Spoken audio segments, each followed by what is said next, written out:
Hello, my name's Bahar. For this video, I'll be taking you on a trip on my hypothetical trip to Syria. From basic information and general knowledge, we're all aware that Syria is not at its best right now. But this fact also applies to most of the Middle East. Today, I'm going to be focusing on the refugee crisis in Syria. This is my trip to Syria. I begin my trip driving around in my little red car to Syria, but I noticed something noticeably strange. In the usual busy markets and streets, they don't seem as happy as it used to be. This is where we take a trip to the past. Let's go! In the 4-year battle of the Syrian Civil War, over 200,000 people were killed. When it began in 2011, it was not expected that 4 million people would emigrate from Syria and immigrate to surrounding countries such as Turkey, Iraq, and Lebanon. The real question is, why now? From this uprising of ISIS, the extremist militant group, over half of Syria's pre-war population has emigrated from Syria or have been killed.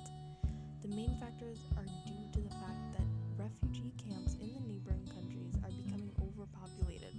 Approximately 4 million refugees from Syria have immigrated to Turkey, Lebanon, Iraq, Jordan, and Egypt. Egypt holds 132,463 refugees from Syria. Iraq holds 3 million eternally displaced people in the past year, but has 249,463 refugees. Jordan holds 10% of Syria's population, which is 653,000 refugees. Lebanon alone holds 1.2 million refugees, which is equivalent to 1 in 5 people of the country. Turkey has been the most accepting and holds 1.9 million refugees from Syria, which is the most compared to all other countries. Overall, 50% of Syria's population is displaced. Over 50% of Syria refugees that live in Jordan live below the local poverty line. 220,000 have been killed and 12.8 million are in need of humanitarian assistance, but only 40% is actually funded. This is the most displacement a war has ever caused, and that has occurred in general. Primarily, Syria is a Muslim nation where 87% is Muslim, with approximately 74% being Sunni Muslim and 12% being Shia Muslim.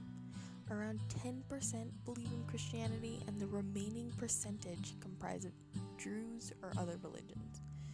For a typical Syrian, is it an important factor of living to have a religion or any sort of spiritual belief?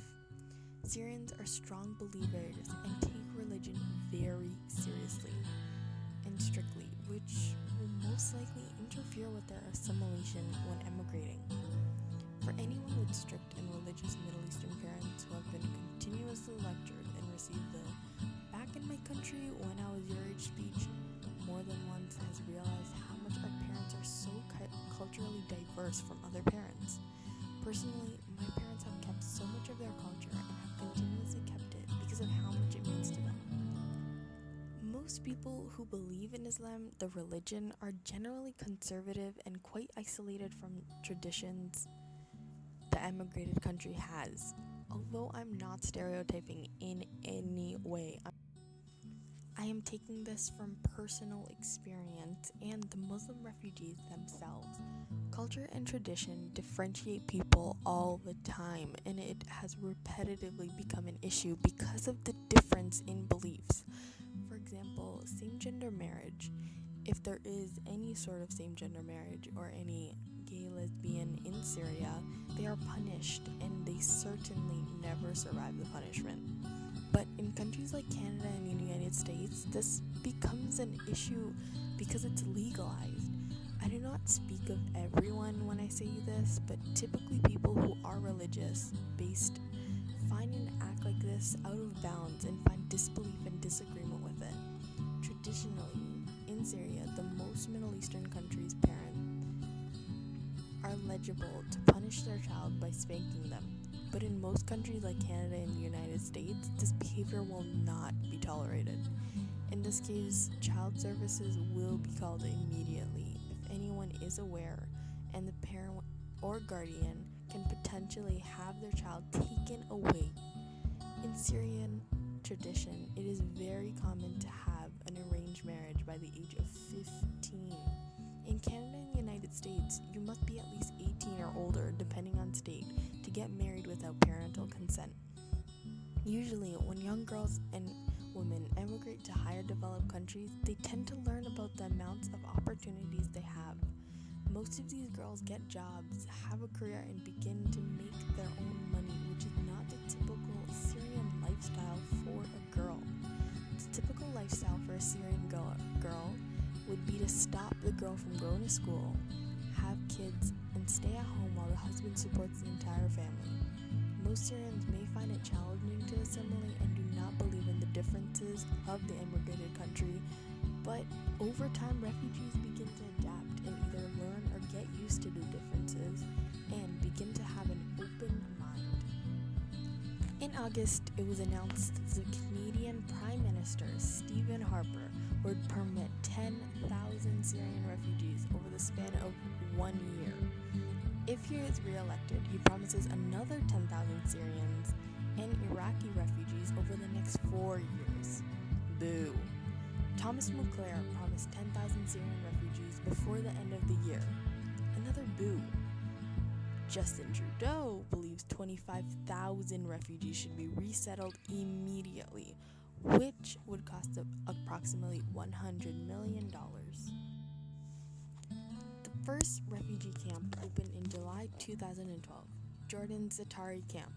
The Zaatari Camp is the most famous and oversaturated refugee camp where 81,500 Syrians live. The former desert is now known for its white tents where kids can be seen playing sports on the main streets. Most families struggle each and every day due to the crowded areas, feeling far from home and trapped, so they decided to live in shelters if there is enough space for them to reside. In Iraq, there are few camps, but most families live in urban areas. In Lebanon, the government and the UN have not partnered to make official camps, but Syrians create their own camps and live in abandoned buildings. In Turkey, refugees struggle most to find work in order to survive. Regardless of the language barrier, they reside in urban communities. There is a lack of clean water and sanitation at these refugee camps and oversaturated areas. Certain overpopulated areas have water shortages which has reached emergency levels. The water supplies are as low as 30 liters per day, which is 1/10 of what an average American uses. In March of 2011, the uprising of Syria was a severe social crisis. Syrians suffered from hard economic pain. President Bashar al-Assad's plan was to shift growth from the urban sectors in order to give strength to the motionless system he had borne from his father. Al-Assad cut costly grants on goods and opened Syria up for international trade. The corrupt regime was so poorly handled by al-Assad, it was overwhelming for millions of Syrians. In the northeast of the country, it was hit by a massive drought. Also, the average rainfall dropped 66%, and certain regions didn't receive rain. Around 800,000 Syrians lost all their basic necessities in order to live within a year. Currently, Syria's population is more than 50% food insecure, which means a 50% decline in cereal production and in basic goods.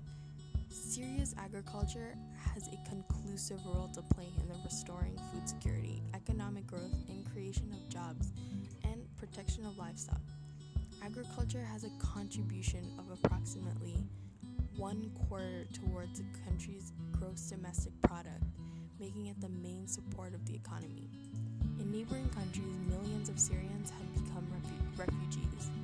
But the issue is that the displacements and conflicts continue even when they attempt to escape from it. These countries accepting over hundreds of thousands of Syrian support to protect their produce systems and agriculture. Not only is Syria suffering from lack of livelihoods due to dry lands and droughts, now the neighboring countries which Syrians are emigrating to are vastly running out of resources and cannot produce their original livestock to feed 3 times the population, and sometimes even more. Due to the large amount of Syrian refugees fleeing Syria and entering neighboring countries with no money, food, or jobs, the international humanitarian system is under financial stress. UN agencies wanted a $5 billion appeal, which was planned to tackle all the Syrian refugees and provide them with all their necessary needs. Unfortunately, only 25% was funded, putting millions of Syrians at risk, which has already led to cuts in vital assistance. Recently, the UN Food Program announced that they are running out of money and may need to cut all ties with Syrians in Jordan. The WFP's regional director, Mohammed Hadi, said, "Just when we thought things can get worse, we are forced yet again to make more cuts. Refugees were already struggling to cope with what little we could provide." This shortage has caused 1.6 million refugees to have their food assistance cut, and over 750,000 children are not able to attend school. Several, but very little refugees have actually created a career in their immigrated country. In an AMA Reddit forum, an 18-year-old anonymous Kurdish Syrian boy immigrated to Germany 9 months ago and granted asylum 2 months ago. After struggling as a refugee in the condensed camps, his father and himself decided to work extremely hard and successfully built an internet cafe in Germany. Although his information is all private, he proved his identification by taking an image of his German passport. He had an advantage of speaking English, which is very fluent, and said he worked extremely hard to get to where he is. He stated that he may have a blessed life, from becoming a refugee in poverty to an average cafe owner, but millions of refugees continuously struggle to survive. He wishes that one day he can go back to Syria and live on the land which he used to believe was safe. Syrians are somehow creating their own central business district within their refugee campsites in these neighboring countries. With their innovative minds, they somewhat created a city of their own and used the lands to accommodate what they need. Most of these refugees are struggling, but they decided to make their own Syria within the land they emigrated to. By creating these miniature central business districts containing shops, large population, and easy to access everything, Syrian refugees are being hated upon, being known as taking up all the financial aid, land, and food they receive from these countries that are accepting them, but most of them only want to return to Syria. Right now, the conflict of interest is to help Syria and return peace to its land rather than displacing its population and causing more problems for these neighboring countries, which they did not intend on causing. These refugees are struggling to survive, but within their own city that they have created, they are helping one another and working together to survive patiently, waiting for their land to be restored so they can return to it. One of my all-time favorite books is written by Khalid Hosseini, and it's called The Kite Bringer. In one of the letters Amir wrote to Hassan when he came back to Kabul is one of my favorite passages ever written, but it replaced Afghanistan with Syria. The Syria of our youth is long dead. Kindness is gone from the land, and you cannot escape the killings. Always the killings. I dream that God will guide us to a better day. I dream that my son will grow up to be a good person, a free person, an important person. I dream that flowers will bloom in the streets of Damascus again, and music will play in the stem of our houses, and kites will fly in the skies. Despite all the tragedy that is going on in Syria, I believe as much as Hassan believes in Afghanistan. I know that over time, Syria will no longer face such issues and will once again return its country with smiling faces in a safe, beautiful place to live. I have strong hope and faith in Syria, and I hope you do too. Thank you for joining me on my trip to Syria.